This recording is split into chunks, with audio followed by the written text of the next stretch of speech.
Alright, good morning. Welcome back to a very sunny Hemlock Stone in Nottingham.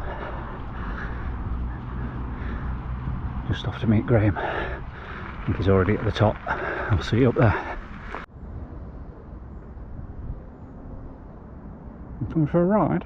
One with nature. One with nature. Well, smile for the camera, you're on YouTube, mate. Yeah, like and subscribe. Yeah. You want handlebars, isn't it? Come down with me. Take me with you. Yeah. I'm too lazy. So no riding's being done today. We're just watching the wildlife.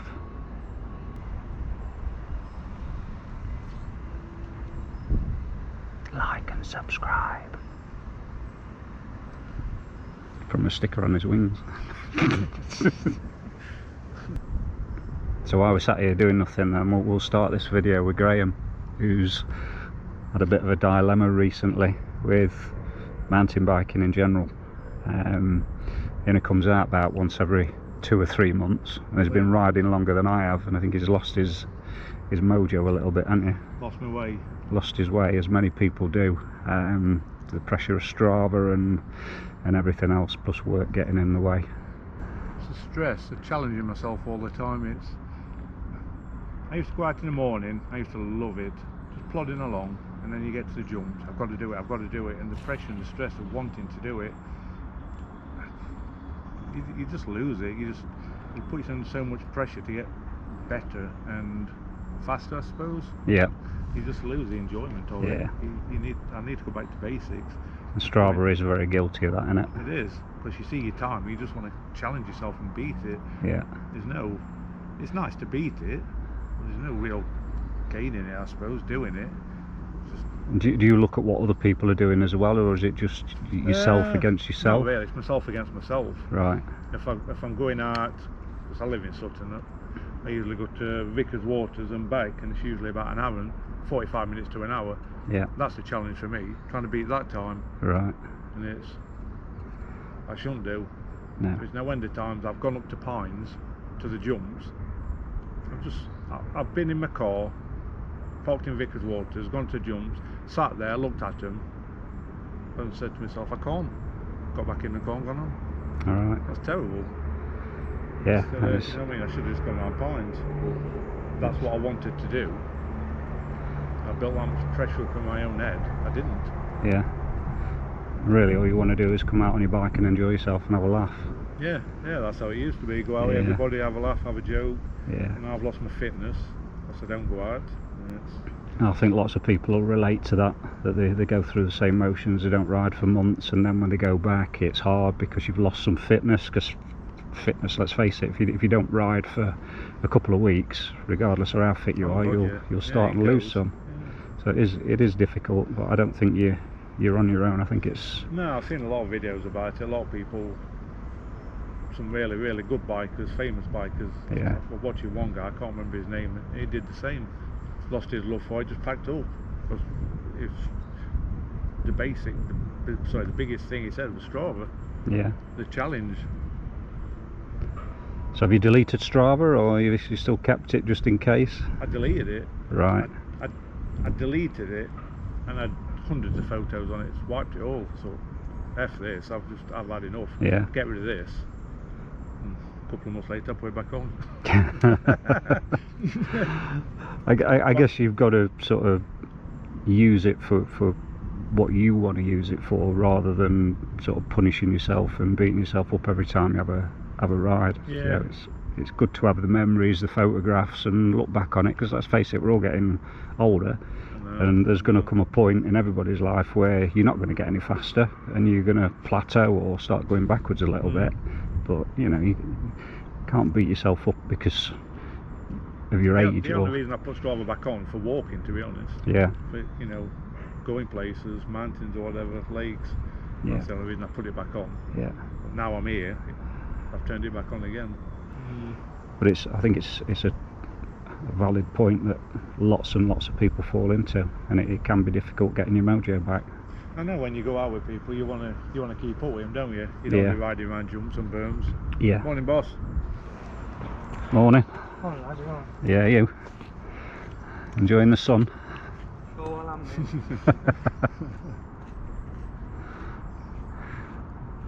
A day like today's got to be perfect on it for getting your mojo back and getting out in the sunshine and just chilling and having a ride.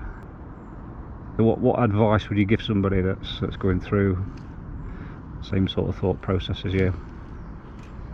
If I could tell myself what to do before it happened, forget all the jumps, forget tunning it down hills and going fast and trying to kill yourself. Just get out in the morning when it's any weather. Yeah. Just chill out, look at the scenery, look at the wildlife while you're doing it. Remember why you actually bought a bike in the first place. Yeah. Because we didn't all jump onto full suspension bikes when we first got into it. No. We got some old claptar thing and we just went Yeah. plodding along through the middle of a wood. Yeah. Go back to that again. Yeah. If you've got a full sus bike, any bike, and you're going on jumps, you're obviously good enough anyway. So forget them for a while. Just Yeah. go plodding through the woods. Just take it steady. Enjoy it. Don't turn Strava on. Don't go for no personal best. Take a bottle of water, some food, ice it down in the middle of the woods. Chill out. Remember why you got into it. Sound advice. Well, that's what I'd do if I'm going to do it again. See what happens with me. We've been here a few times with you, haven't we? I think you went nearly a year, was it? We're out riding. Yeah, a long time. I just lost it. I just had enough. Yeah. Just had enough. I did what I needed to do. I went down Pines for when I said that I went to the jumps and just turned back and went home. I did it a week later. All the gap jumps. I just nailed them. I thought, well, sod it. I'm just going to do it. And I did it, and I was happy. I wasn't ecstatic. I did it. I just did it. I thought, okay, I've done it. Yeah. Now challenge. Yeah. You know what I mean? It's why was stressing over something like that when I did it, and I wasn't elated. It was okay. I've done it. What next? Yeah. Well, I wind myself up over nothing, I suppose. Yeah. I suppose if you're going out with people and they're doing it, you'll just sit on the sideline. You feel like a bit of a turnip, don't you? You want to be part of it. Yeah. I mean, when we've been out to Watchwood, we went down to the other bit. You did it. I thought, I've got balls anymore to do it. So I haven't been practicing enough. I don't go out every day doing it.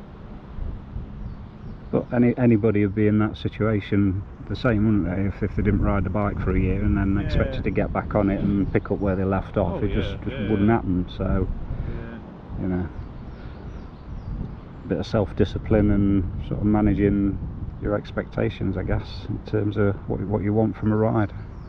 Yeah, I've often thought because it's back again, what's with it? Best mate, yes. Yeah, I often thought to myself, well, I haven't been out for a long time, I'm getting lazy, so I'll be one of these e-bike wankers and get an e-bike, but that's not actually not building my fitness up, is it? In a way, I can go further, but bikes.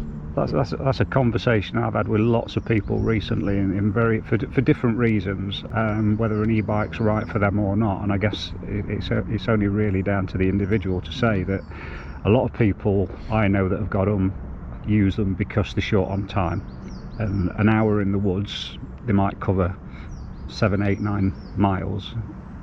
An hour in the woods on an e-bike, they can probably cover 20 and just get more laps in. So I guess really it depends what you want out of them, but you can get a workout on an e-bike, particularly if you're riding outside of the motor a lot. And I think at Pines, because it's quite flat, there's lots of places where you'll be sort of pushing the limits of the motor anyway. So you can definitely get a workout of it. So there's no shame in having an e-bike if it works for you. Yeah, and they are bloody good fun as well. Oh, I know, yeah. I've ridden a couple, been on Tony's a couple of times, and they're just so much fun when everybody else is on them, and you get so many more laps in, and just going uphill becomes a challenge that you wouldn't normally even look at. You think, oh, I'll get off and push. David Attenborough, eat your heart out. What you got to say about it? Just get on your bike and ride it. Red Bull. Red Bull. He's got wings. He has got wings. Are you staying here then? It looks like it, yeah, unless he's coming down OG with us.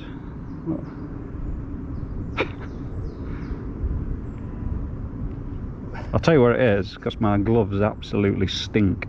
Got smelly vision. Smelly vision, yeah, he's not friendly, he's gagging. You need to wash your gloves. Yes, that's very enlightening, Graham. I think that's a conversation a lot of people have entered into at some point. If you're watching this, put some comments on. Let's hear everybody's comments about this. Absolutely. Maybe your comments might actually click something in me that I might think differently about it. So there you go. Let's hear what everyone's got to say about it. Yeah, there's a challenge for you. Leave some comments below. Yeah. Let's get this talked about. Yeah. Right. I'll get rid of the butterfly somehow. I don't think so. And we'll do a bit of riding before my leg sees up.